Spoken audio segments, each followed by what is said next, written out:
Salut, bonjour, bonsoir.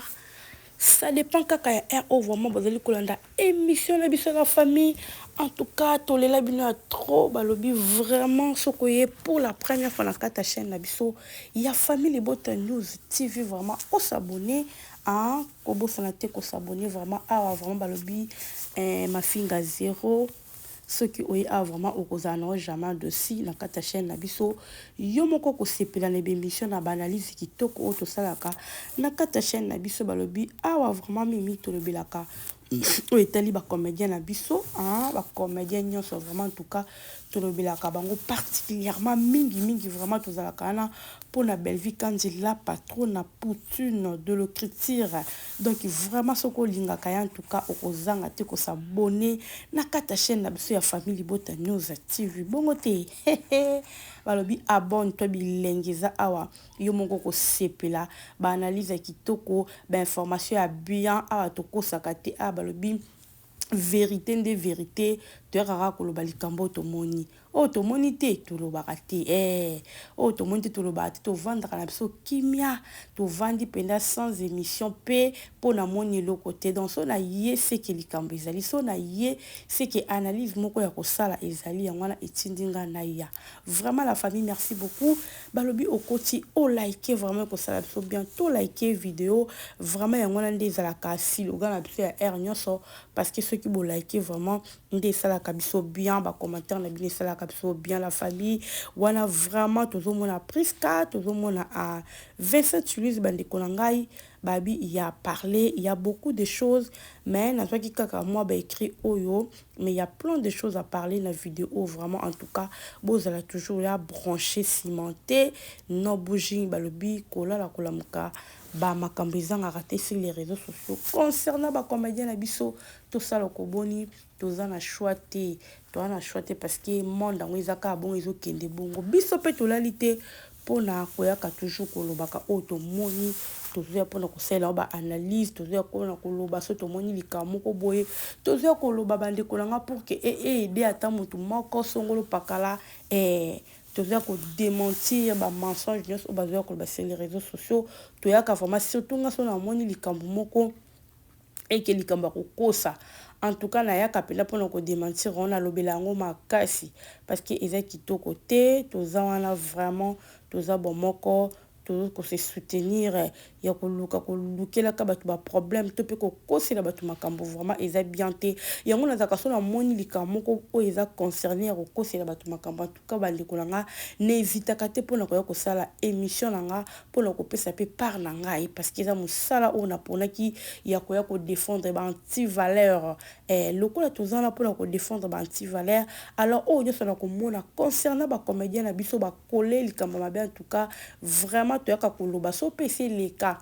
eke babenga yango nini baretombe nango eye lisusu après en tout cas toyaka toujours mpona kotalisa bato ndenge likambo ezalaka na ndenge mpe ekomi bandeko na nga sans plus tarder vraiment tokosenga na biso tokota na kati ya filme na biso tokei kotala filme ekomi bilengi balobi dessert rival bandeko na ngai tokota na Belle Vie TV bipai wapi tozotala filme na biso ya dessert rival filme moko kitoko. J'espère que biso na épisode 7 tu comprendre déjà que rivalité au Belleville lobeli biso eza rivalité ya ki moi sina mobile te mais rivalité wana eza ba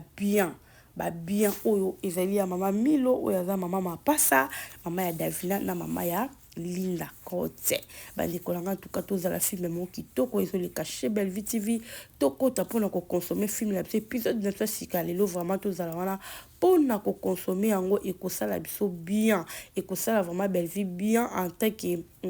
moto azosala mosala na ye soki vraiment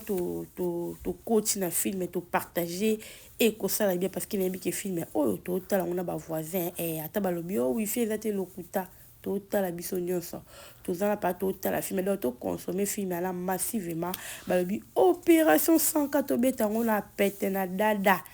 tomoni déjà ndenge ezomata tomoni déjà ndenge ezomata mpenza sentir ke film ezotalama bandeko nanga. Alors tozala wana vraiment together ka nde balobaka famille libota oye famille libota toujours soudé. Tozala wana vraiment topesa bilengi na kati ya chaîne na biso ya Belle Vie TV na kotala na kopartager na kolike vraiment ekosala bien na lobala bino Belle Vie aza motu mosusu bandeko nanga. Avant na kota na sujet nanga vraiment na eli en tout cas bon excusez-moi parce que tout ça là la promotion vraiment awa il y a film la biso et pas Belle Vie TV avant toute chose to banda liboso la promotion après promotionner tout côté na sujet oh to yeli vraiment proprement dite. Donc c'est comme ça que ça se passe chez nous. En tout cas, vous tenir là vraiment regarder bah oh bah côté pour la première fois vous tenir là regarder et ça peut meilleure façon quand les autres nous que côté la film na bilengi on na zoyoka na yoka ngonga mon côté bino pe boyoka yango balobi soki ozi ya malamu partager na baninga tonga na zozo ba leçon na Belle Vie TV pourquoi pas na partager na bino na bete la bino lisolo bino pe bokota boke kotala bozo appelle leçon lokola nga na zozo bongo te bandeko na voilà. En tout cas vous tenir là regarder balobi Poutine azaka moko Poutine de l'écriture musala vraiment ezo sala comme il faut comme il se doit tout mon niveau Belle Vie a pesi biso bilengi na kata film. En tout cas Belle Vie za motu mosusu bako sabino te Belle Vie za motu mosusu babi nzambe écriture yango moni concurrence lelo bato bakomi na ba concurrence ya bilamba oleba na concurrence ya biloko ba o bayebeli bango lelo bakoti na monde ya bilamba parce que Poutine azomelisa bato pema moko impossible na ba film yango na moya ba na ba film ezate faut baluka ba mémoire ba nzela mosusu oh biso côté kuna tozala kate ba vidéo eze belé ya koloba. En tout cas tokoyela bino avec ba preuve na ba commentaire quand to message tokoyela bino quand na lobala bino ah vraiment zéro kokosa zéro mafinga awa to sande musala voilà. En tout cas bandeko nanga vraiment tolobi moi makambo ya sujet ya film tout tient en parenthèse to côté ce qu'on a likambo la biso vraiment otoyela ki il y a presque de nous vraiment to côté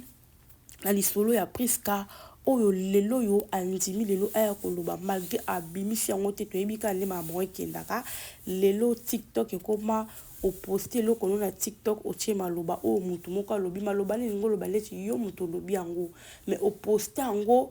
ezobimaka lokwa yo me mungongo na yo te toyebi biso nde TikTok ezokende. Alors publication oyo bomoni na boy kocha maloba mususu wana parce que musique ebande ko beta na boy nanga kocha ba maloba parce que vraiment à s'exprimer par rapport ya makambo yote koleka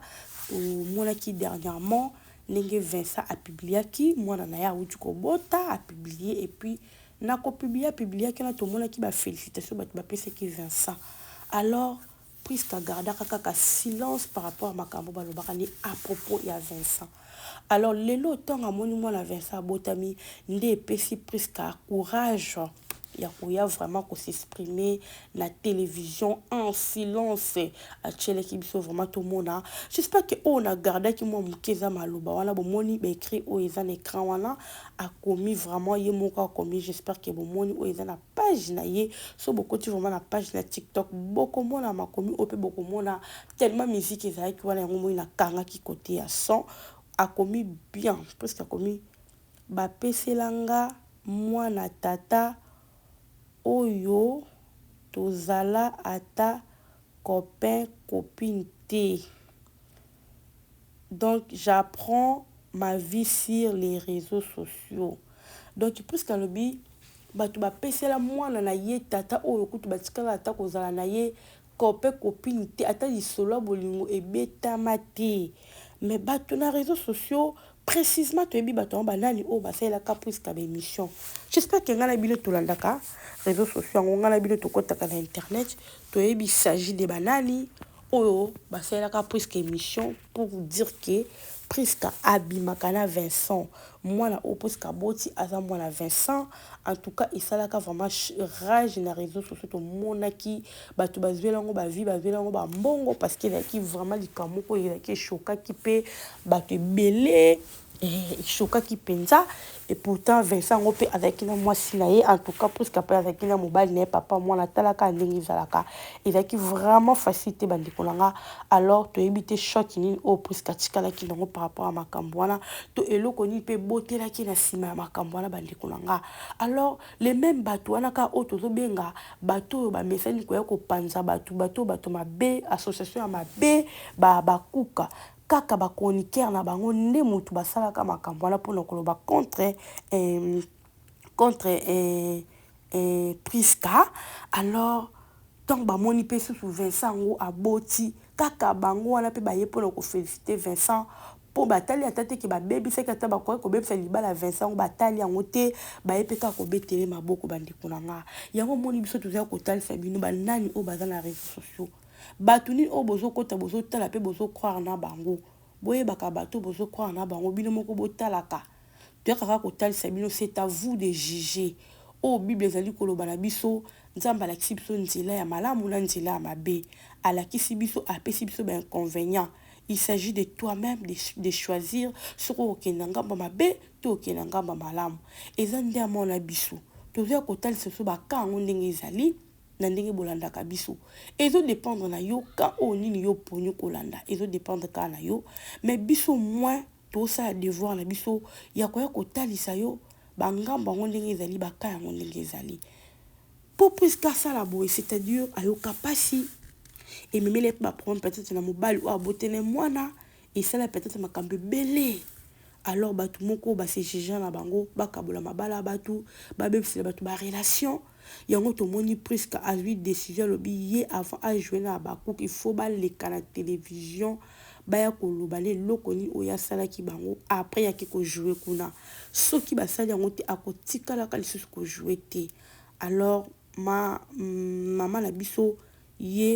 silauka ye pa na ye elobaki eloko te lelo tomoni chaîne ndenge ekomi kokoya malgré bazoluka kosala kocompare bamakambo mosusu bandeko na wana koyela bino video oyo ezanga ata motu na makolo c'est parce que réussite déjà ekomi kosalama alors ozalaki na mpona koencourager bachroniqueur na yo tala bacomédie nde bakomi koboya parce que bachroniqueur na yo babebiseli bo makambo ebele babebiseli bo barelation basali nyonso ya mabe vraiment eza kitoko te bandeko na nga yango na nga to namonaki publication babaki na foto ya kolobela baoyo ya biso na bato mosusu balandaka biso bomonaka bisika nini mabe ezali c'est à vous de juger place nini malamu ezali na mabe ezali biso toyeka koloba vraiment bandeko na nga merci beaucoup mais bino nyonso botire attention mpa na biso bolike bopartage video ekosala nga vraiment bien quant à moi je vous laisse on se retrouve à la prochaine vidéo.